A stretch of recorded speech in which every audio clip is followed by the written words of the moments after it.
July 4 വിശുദ്ധ Elizabeth രാജ്ഞി. സ്പെയിനിലാണ് ജനനം. പോർച്ചുഗലിലെ ഡെന്നിസ് രാജാവിൻ്റെ രാജ്ഞിയും 2 മക്കളുടെ അമ്മയുമാണ് വിശുദ്ധ എലിസബത്ത്. രാജാവ് രാജ്ഞിയുടെ പ്രാർത്ഥനയ്ക്കോ പ്രായശ്ചിത്ത പ്രവർത്തനങ്ങൾക്കോ ഒരിക്കലും എതിര് നിന്നിരുന്നില്ല. അതുകൊണ്ട് തന്നെ രാജ്ഞി കൃത്യമായ സമയം പാലിച്ചുകൊണ്ട് ദിവ്യബലിയും ധ്യാനവും ദേവിമാതാവിനോടുള്ള പ്രാർത്ഥനയും ജ്ഞാനവായനയും തുടരാൻ സാധിച്ചു. തൻ്റെ ഭർത്താവിനെ ഉപചാരപൂർവ്വം പെരുമാറി തൃപ്തിപ്പെടുത്തിയിരുന്നതല്ലാതെ ഒരിക്കലും വേദനിപ്പിച്ച് സംസാരിച്ചിട്ടില്ല.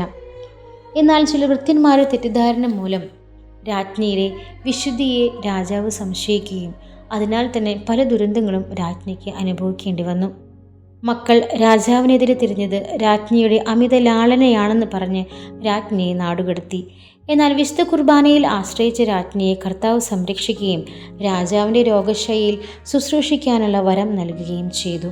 ഭർത്താവിൻ്റെ മരണശേഷം രാജ്ഞി ഫ്രാൻസിസ്കൻ 3-ാം സഭയിൽ ചേർന്നു. വളരെയധികം ധർമ്മപ്രവൃത്തികൾ ചെയ്ത് ജീവിച്ചു. തൻ്റെ 65-ാമത്തെ വയസ്സിൽ ഈ ലോകത്തോട് വിട പറഞ്ഞു.